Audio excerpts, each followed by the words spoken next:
Hello students, welcome to my channel humanities by Vishika Shukla. तो आज हम क्लास 12 पॉलिटिकल साइंस का चैप्टर 1 राष्ट्रीय निर्माण की चुनौतियों का सेकंड पार्ट करेंगे। फर्स्ट पार्ट हम कर चुके हैं, तो चलिए सेकंड पार्ट को स्टार्ट करते हैं। पूरी वीडियो लास्ट तक ज़रूर देखिएगा। भारत सरकार के सामने पुनर्वास की क्या चुनौतियाँ थी, मतलब दोबारा चीज़ें करने की क्या चुनौतियाँ थी और उन्होंने इसको कैसे सुलझा। इसमें हमने पार्ट 1 के अंदर क्या देखा था कि जो पाकिस्तान में जो हिंदू लोग थे वो लोग हिंदुस्तान में आ रहे थे, जो हिंदुस्तान में मुसलमान लोग थे वो लोग पाकिस्तान जा रहे थे। ठीक है, पाकिस्तान के हिंदू लोग कहाँ पे आ रहे थे? हिंदुस्तान में। जो हिंदुस्तान के मुस्लिम थे वो लोग कहाँ जा रहे थे? पाकिस्तान में। तो काफ़ी लोग बेघर हो गए थे, घर नहीं था उनके पास, तो उनको सरकार ने कैसे उनके लिए सुविधाएं वगैरह करवाई, वो चीज़ पूछे। बंटवारे के बाद आए लाखों शरणार्थियों को दोबारा बसाना, पुनर्वास की दोबारा बसा जाए, सरकार के लिए एक अग्नि परीक्षा थी, क्योंकि बहुत बड़ी चुनौती है ये। ठीक है, अगर आप बेघर हो जाओ कहीं और जाने के लिए, क्योंकि आपका खुद का घर तो छूट गया, क्योंकि जो काफ़ी जो हिंदू थे उनका पाकिस्तान में घर था, अमृतसर साइड, लाहौर साइड, उनका वो घर छूट गया, और जो मुस्लिम थे उनका हिंदुस्तान का छूट गया था। तो वहाँ की जो सरकार थी उसके लिए काफ़ी बड़ी चुनौती थी कि कैसे चीज़ें करी जाए, कैसे इन्हें बसाया जाए। पुनर्वास की मुख्य चुनौतियाँ। आवास मतलब क्या है? घर। एक मिनट। सबसे पहली ज़रूरत सिर छुपाने के लिए छत की थी, कि आपके पास घर होना चाहिए। दिल्ली, पंजाब और बंगाल जैसे इलाकों में नई बस्तियां बसाई गई, नई बस्तियाँ आई, जैसे दिल्ली में लाजपत नगर, तिलक नगर आदि, कि वहाँ पे नई नई बस्तियाँ हुई।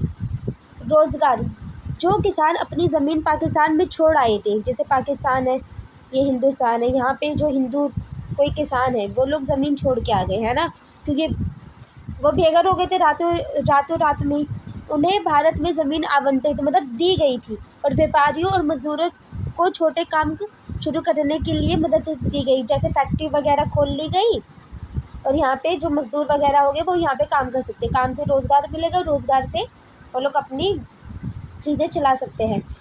महिलाओं और बच्चों की सुरक्षा। जो बच्चे अनाथ हो गए थे या जो महिलाएं अपने परिवार से बिछड़ गई थी, उनके लिए विशेष आश्रम और स्कूल बनाए गए, जो क्योंकि जब आया जा रहा था ना ट्रेन वगैरह से, तो इससे पहले हमने देखा था कि काफ़ी पे अत्याचार हुआ था, धर्म परिवर्तन करवा लिया था, शादी ज़बरदस्ती हुई थी। तो जो परिवार बिछड़ गए थे, जो महिलाएं वगैरह थे, उनके लिए आश्रम करवाए गए कि आश्रम में लड़कियां रह लें। जो अनाथ बच्चे थे उनके लिए स्कूल बनाए गए। विस्थापन। केवल संपत्तियों का बंटवारा नहीं था कि संपत्ति का ही बंटवारा, यहाँ पे ज़मीन है यहाँ पे ज़मीन है, बल्कि दिलों का बंटवारा था। स्पष्ट कीजिए, ये क्वेश्चन हमें देखना है कि दिलों का बंटवारा कैसे। इतने टाइम से हिंदू मुसलमान साथ रह रहे थे, लेकिन वो जो आज़ादी का जो टाइम आया, जो हिंदू पाकिस्तान अलग हो गए, तो वो दो दिल्ली तो एक तरह से अलग हो गए, पहले सब मिलजुल के रह रहे थे। ये कथन बिल्कुल सही है, क्योंकि सांस्कृतिक क्षति। लोग अपनी सदियों पुरानी संस्कृति, गलियाँ, जैसे ये हिंदुस्तान है मानो, है ना, यहाँ पे आप मुसलमान है या हिंदू है, उस टाइम पे सब अपनी गली में रह रहे हैं, सबों का यहाँ घर है, ठीक है, सबका घर है, हिंदू मुसलमान सबों का। लेकिन जब रातों रात अनाउंस हुआ कि मतलब मुसलमान को पाकिस्तान चाहिए, अलग देश चाहिए, और जब यहाँ का पाकिस्तान का यहाँ का जब पाकिस्तान का हिस्सा बना, ठीक है, तो यहाँ पे जो मुसलमान व्यक्ति थे और यहाँ पे जो हिंदुस्तान व्यक्ति थे, यहाँ इन गलियों में जो घर थे, ठीक है, उन्हें ये सारी चीज़ें छोड़नी पड़े। अब जैसा अब आपका कोई जन्म स्थान है, अब बचपन से ही वहाँ पे जन्म लिए, वहीं पे पले भरे, और अगर ऐसी चीज़ें हो तो हम जब अपना घर छोड़ते हैं तो हमें कितना बेकार लगता है। तो वही है कि अपनी गली, अपने पड़ोसियों को छोड़ के जाना पड़ा, क्योंकि कोई हिंदू है, कोई मुसलमान है, अब मुसलमान पाकिस्तान चला जाएगा। ऐसे ही लाहौर, अमृतसर साइड कोई पाकिस्तान है, कोई हिंदू है, तो हिंदू छोड़ के जा रहा था। ये सब था भावनात्मक चोट।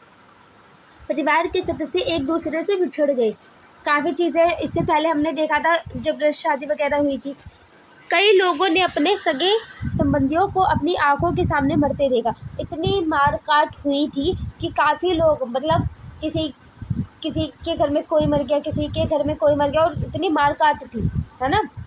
विश्वास का टूटना। सदियों से साथ रहने वाले हिंदू और मुसलमान एक दूसरे के दुश्मन बन गए। हम लोग कितने टाइम से साथ थे, है ना, लेकिन जब ये आज़ादी का टाइम आया, जब ये हिंदुस्तान पाकिस्तान अलग करने की बात हुई कि पाकिस्तान को पाकिस्तान अलग हो, अलग से मुस्लिम देश बने, तब क्या हुआ था, एक दो नहीं दुश्मन बन गए, बल्कि इससे पहले 1857 का विद्रोह हुआ, ये सारी चीज़ें हुई। उस टाइम पे ऐसा नहीं था, उस टाइम पे सब एक ही थे। इस नफ़रत को ख़त्म करना सबसे कठिन काम था। नफ़रत को इतना कठिन करना काम था कि आज भी बहुत बड़ी लड़ाइयाँ हो जाती, देखते हो। अभी ये एग्ज़ाम के लिए है MCQ क्वेश्चन। विभाजन के दौरान हिंसा के शहर किन्हें कहा जाता है? लाहौर, अमृतसर, कोलकाता। ये आपने देखा भी होगा। शरणार्थियों को बसाने के लिए कौन सा नया शहर बनाया गया? चंडीगढ़ और फरीदाबाद। जैसे शहरों के विकास विस्थापितों को बसाने के उद्देश्य से भी किया गया था कि जो लोग हैं वो लोग वहाँ पे रह सके। डिस्प्लेस्ड पर्सन किन्हें कहा गया? वे लोग जो विभाजन के कारण अपना घर छोड़कर सीमा के इस पार या उस पार गए। ये जैसे हिंदुस्तान है, ये बॉर्डर लाइन हो गई और ये पाकिस्तान हो गया, तो बॉर्डर के इधर जाना या फिर इधर जाना, इसको ही ये कहा गया, विस्थापित व्यक्ति कहा गया कि भारत हिंदुस्तान से पाकिस्तान जाना, पाकिस्तान से हिंदुस्तान आना।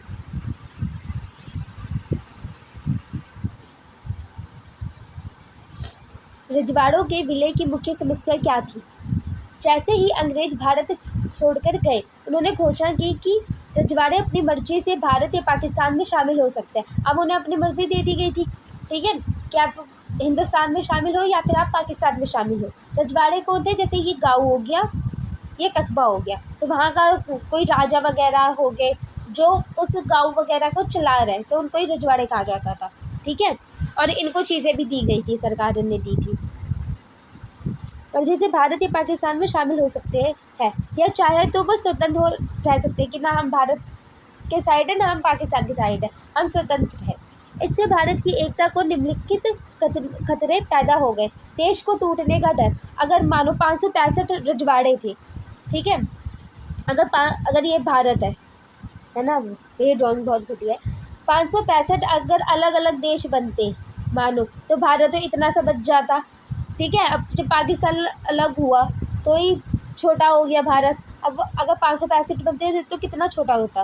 भारत के छोटे छोटे टुकड़े हो जाते। भारत का नक्शा एक जैसा नहीं रह पाता। जैसा भी हमें भारत का नक्शा ऐसे दिखता है, वैसे नहीं दिखता है। तड़वड़कोर और हैदराबाद की ज़िद। सबसे पहले तड़वड़कोर के राजा ने अपने आप को आज़ाद रखने का ऐलान किया कि हम तो आज़ाद हैं, ठीक है।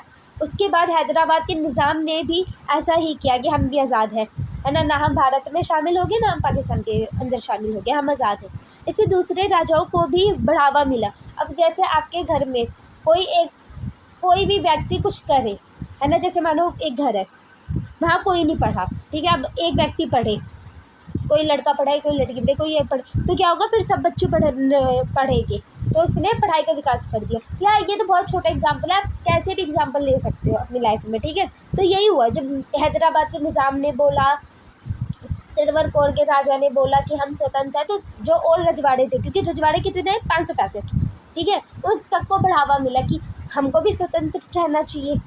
लोकतंत्र का खतरा। राजाओं के शासन में जनता को अधिकार नहीं थे। अब देखो राजा का शासन होगा मानो, है ना, ये राजा है, ये अपने गाँव कस्बे को चला रही है, ठीक है। अब इस पर क्या है, इसमें अधिकार नहीं है। जैसे लोकतंत्र है, वहाँ तो हम वोट देने जाएंगे कि हमें ये सरकार चुननी है, और जो हम सरकार चुनेंगे वो 5 साल के लिए सरकार रहेगी, ठीक है। लेकिन इसमें क्या है, इसमें राजा ही है, फिर राजा मर गया तो राजा का बेटा शासन करेगा, फिर बेटा मर गया तो उसका बेटा शासन करेगा।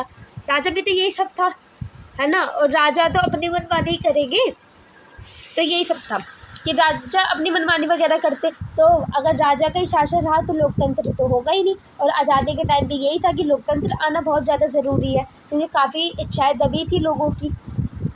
अगर रजवाड़े अलग रहते तो उन इलाकों में लोकतंत्र कभी नहीं आ पाता। अगर 565 अगर अलग अलग लोग रहते, जैसे ये भारत है, एक मिनट,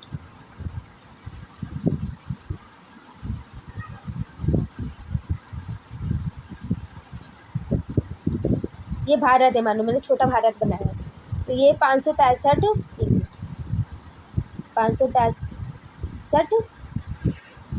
वो हो गए रजवाड़े, ठीक है। अब अलग अलग हो गए, तो यहाँ लोकतंत्र नहीं है, ठीक है, यहाँ राजाओं की चलेगी। तो यहाँ के जो जिसको अगर कोई व्यक्ति है यहाँ का 565 में से, उनको लोकतंत्र वगैरह, उनको जो अधिकार हमारे संविधान में वो सब मिलता ही नहीं, ठीक है। तो लोकतंत्र आ ही नहीं पाता। और 565 रजवाड़े होते, तो काफ़ी कम भारत की जगह होती जहाँ पे लोकतंत्र रहता, और काफ़ी ज़्यादा जगह ऐसी होती जहाँ पे लोकतंत्र नहीं रहता। रजवाड़ों के विलय पर भारत सरकार का नज़रिया, दृष्टिकोण क्या था? भारत जो सरकार थी उसका क्या नज़रिया था, क्या कैसे देखती थी वो? भारत सरकार का नज़रिया बहुत स्पष्ट था, मतलब स्पष्ट मतलब एकदम क्लियर, ठीक है। वह किसी भी कीमत पर देश को और अधिक टूटने नहीं देना चाहते थे। जैसे पाकिस्तान अलग हो गया था हिंदुस्तान से, तो सरकार का क्या था कि और चीज़ें ना टूटे। इतन जो पाकिस्तान हट गया, उनका यही था कि अब और चीज़ें ना टूटे। जैसे रजवाड़ों का अगर ये होगा कि हम तो स्वतंत्र हैं, हम तो ऐसे ही रहेंगे, ये वो, तो उस टाइम पे क्या था कि हर कोई क्या चाह रहा था कि लोकतंत्र ही रहे, वो जनता वगैरह यही चाहती थी। ये तो राजा थे जो नहीं चाहते थे, क्योंकि वो तो अपना फ़ायदा ही देख रहे थे, ठीक है। लेकिन सरकार का क्या था कि नहीं, लोकतंत्र ही होना चाहिए और सभी करें, क्योंकि वरना देश काफ़ी अभी तक टूट जाता है और बहुत से कम लोग होते हैं जिन्हें अधिकार मिले होते, मतलब काफ़ी लोग तो ऐसे ही होते। सरकार के नज़रिए के 3 प्रमुख बिंदु। जनता की इच्छा, हम जनता क्या चाहती है सरकार से? सरकार का मानना था कि अधिकतर रजवाड़ों की जनता खुद भारत का हिस्सा बनना चाहती है। क्योंकि देखो, अगर कोई भी जगह है यहाँ पे राजा शासन करता है, ठीक है, तो वो अपना फ़ायदा सबसे ज़्यादा देखेगा, साफ सीधा, आप ये मान के चलो। राजा मरेगा तो उसका बेटा शासन करेगा, ठीक है, उसका बेटा मर गया, उसका बेटा शासन करेगा, फिर उसकी जो बीवी आएगी वो बनेगी रानी वहाँ की, ठीक है। तो अगर कोई किसी में अगर उतना है कि वो चला सकता है देश, तब भी वो नहीं चला पाएगा, ठीक है। वो लोग अपना ही फ़ायदा दे वो करेगी, और वहाँ की जो जनता है उनको उतने अधिकार मिले भी नहीं होंगे, क्योंकि वो लोग राजा से तो जाके लड़ेगी नहीं, या राजा को तो बदल भी नहीं सकते। लोकतंत्र में तो ये है ना कि आप जाओगे, आप वोट दोगे, ठीक है। आपको कोई सरकार घटिया लगती है, ठीक है, आप अलग वोट दोगे कि ये सरकार बने, फिर आप वोट दोगे, फिर 5 साल बाद वो 5 साल तक सरकार रहेगी, फिर 5 साल तक, फिर उसके बाद चेंज होगी। ये सारी चीज़ें लोकतंत्र में है, लेकिन वहाँ तो ऐसा नहीं, वहाँ इतने अधिकार भी नहीं होगी जहाँ रजवाड़े होंगे, वो राजा तो अपने शासन चलाएंगे ना वहाँ पे। इसलिए जो रजवाड़ों की जगह जो भी थी, जैसे हैदराबाद वगैरह जितनी भी जगह है, वहाँ की जो जनता थी उनका क्या था कि लोकतंत्र होना चाहिए, हमको भी अधिकार मिलना चाहिए, क्योंकि सभी को अधिकार था। लेकिन रजवाड़ों का ये था कि नहीं, हमें खुला रहना। लेकिन जनता का क्या था कि नहीं, वो भारत का हिस्सा बनना चाहती थी और उन्हें वो चाहिए था अधिकार। लचीला रुख, सरकार कुछ इलाकों को स्वायत्ता स्पेशल छूट, अरे कि मतलब तुम लोकतंत्र अपना लो, रजवाड़ा ये सब छोड़ दो, तो मतलब कोई ना कोई स्पेशल छूट दी जाती थी, बस वे भारत का हिस्सा बने रहे, ठीक है। मतलब एक तरह से लालच देना, जैसे मम्मियाँ लालच नहीं दे देती कि पढ़ लो तो तुम्हें चीज़ खिलाऊगी या चाउमीन वगैरह लेके आओगी, वैसे ही इन्होंने वो क्या बोलते हैं, छूट दी थी कि तुम लोकतंत्र का हिस्सा बन जाओ, हम ये करेंगे तुम्हारे लिए, पैसे वगैरह की छूट थी इन्हें। एकता और अखंडता, बंटवारे की वजह से देश पहले ही जख्मी था। बंटवारा हुआ भारत और पाकिस्तान का, पहले से ही देश जख्मी था, मतलब पहले से देश काफ़ी उदास था, गली वगैरह ये सब छोड़ा गया, इतनी मारकाट हुई, तो सरकार तो वैसे ही था कि हिली हुई थी उस टाइम पे। इसलिए अब सरकार देश की सीमाओं को सुरक्षित और मजबूत करने पर अड़ी थी कि जो देश की सीमा है, देश में हर कोई मिलजुल के रहे, ठीक है। रजवाड़ों के विलय में सरदार वल्लभ भाई पटेल की क्या भूमिका थी? जो सरदार वल्लभ भाई पटेल है, उन्होंने क्या क्या भूमिका निभाई है रजवाड़ों के विलय में, वो हमें देखना है। सरदार पटेल भारत के पहले गृह मंत्री थे। कौन से मंत्री थे? गृह मंत्री। प्रधानमंत्री कौन थे? ये तो सबको पता होगा, जवाहरलाल नेहरू। उन्हें भारत का लौह पुरुष कहा जाता है क्योंकि उन्होंने बड़ी चतुराई और कूटनीति, काफ़ी चतुराई से चीज़ें करी थी, से लगभग सभी रजवाड़ों को भारत में शामिल होने के लिए मना लिया। काफ़ी चतुराई से बनाया था उन्होंने, राजाओं को प्यार से समझाया और जहाँ ज़रूरत पड़ी वहाँ सख्ती मतलब जैसे मम्मियाँ होती है ना कि होमवर्क कर लो, हम तुम्हें ये चीज़ खिलाएंगे, अच्छे मार्क्स ले आओ, ये चीज़ें खिलाएंगे, ठीक है, या ये चीज़ें दिलवाएंगे, जैसे आपको 80% दिलाने हो, ये चीज़ें ले आओ तो हम ये दिलवाएंगे। लेकिन अगर आप नहीं लेके आते हो तो आपको मार पड़ती है। तो वैसे ही था, जहाँ पे चीज़ें के लिए था वहाँ पे प्यार से समझाया गया। जो राजा नहीं समझ रहा था कि नहीं हम ऐसे ही रहेंगे, उनके लिए सख्ती की गई, मतलब कठोर बनना पड़ा। जैसे हैदराबाद में सेना भेजकर से काम करवाई गई, सेना भेजी गई, अधिकतर राजाओं ने सहमति पत्र पर हस्ताक्षर कर दिए। काफ़ी राजाओं ने सहमति पत्र जो था उस पर साइन कर दिए कि हम भी भारत का हिस्सा है, जिसका मतलब था कि वे भारत का हिस्सा बनने के लिए तैयार है। हैदराबाद रियासत का भारत में विलय किस प्रकार हुआ? जो हैदराबाद जो रियासत थी उसका भारत में मिलना किस प्रकार से हुआ था?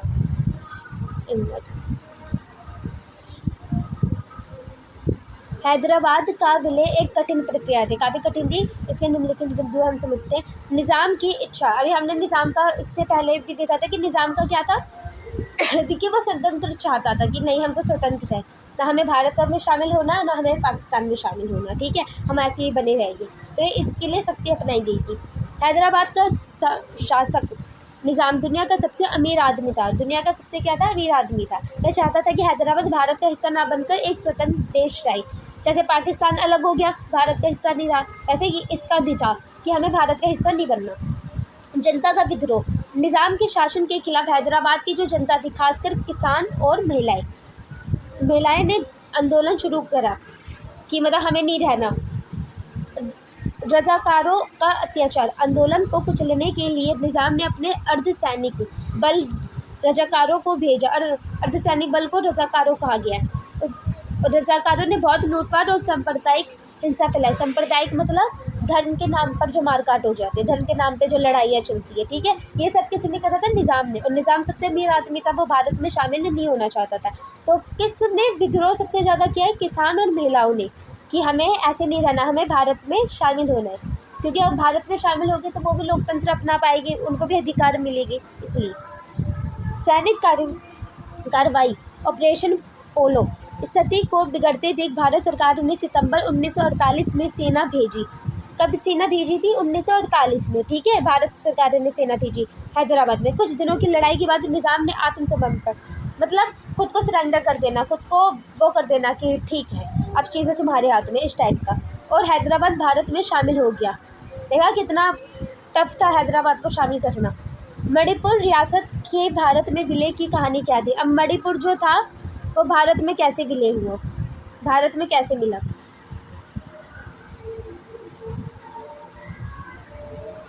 मणिपुर के विलय की प्रक्रिया अन्य रियासतों से थोड़ी अलग थी, अब इन सबसे अलग थी।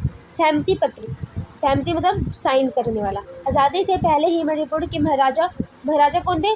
बोध चंद्र सेन ने भारत के साथ विलय मतलब विलय का पत्र पर हस्ताक्षर किए, ताकि मणिपुर की आंतरिक आज़ादी, आंतरिक क्या होता है, जो जैसे ये कोई शहर है या गाँव है, इसके अंदर आज़ादी बनी रहे, इसके अंदर मार काट लड़ाई ये सारी चीज़ें ना हो, बाहरी वगैरह, आंतरिक आज़ादी बनी रहे, इसके लिए हस्ताक्षर किए थे। ऐतिहासिक चुनाव, जनता के दबाव में महाराजा ने जून 1948 में चुनाव करवाए। कब चुनाव करवाए थे? 1948 में, जनता के दबाव से। इस प्रकार मणिपुर संवैधानिक राजतंत्र बना। रिकॉर्ड क्या है? मणिपुर भारत का वह पहला हिस्सा है जहां सार्वभौमिक वयस्क सभी को वोट का अधिकार, कि सभी ने वोट दिया था, के आधार पर पहली बार चुनाव हुए। कहाँ पे सबसे पहले चुनाव हुए थे? मणिपुर में। मिलने का दबाव, मणिपुर की कांग्रेस चाहती थी कि राज्य पूरी तरह भारत में मिल जाएगी, जो मणिपुर का जो राज्य है वो पूरी तरह भारत में मिल जाए। सितंबर 1949 में भारत सरकार ने महाराजा पर दबाव डालकर उन्हें पूर्ण विलय के पत्र पर हस्ताक्षर करने के लिए राजी कर लिया। जो महाराजा थी वो उन पर दबाव डाले, जनता दबाव डाले कि उन्हें भारत में पूरा विलय हो जाना चाहिए, मतलब भारत में मिल जाना चाहिए।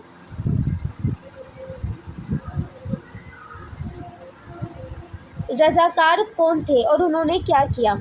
रजाकार हैदराबाद के निज़ाम के अर्धसैनिक बल के जवान थे। कौन थे? अर्धसैनिक बल के जवान थे। वे बहुत क्रूर, मतलब गुस्से वाले और सांप्रदायिक थे, मतलब धर्म के नाम पे लड़ाई करना। उन्होंने निज़ाम के शासन का विरोध करने वाली जनता की हत्या की, जो निज़ाम के शासन का जो विरोध करते थे कि हम इस शासन के खिलाफ है, ठीक है, वो जो जनता थी उनकी हत्या उन्हें मार दिया था, बलात्कार किए और लूटपाट किए, घर वगैरह हर जगह जाके। उनकी इसी हिंसा के कारण भारत सरकार को हस्तक्षेप करना पड़ा, उनकी इसी चीज़ से भारत सरकार ने हस्तक्षेप किया, ठीक है। ओके स्टूडेंट्स, तो चैप्टर यहीं ख़त्म होता है। नेक्स्ट पार्ट हम अगले वीडियो के अंदर करेंगे। मैं आपसे मिलूँगी नेक्स्ट वीडियो में। अगर वीडियो पसंद आई हो तो प्लीज़ चैनल को लाइक करें, सब्सक्राइब करें और मेरी वीडियो को शेयर करें। मैं मिलूँगी नेक्स्ट वीडियो में।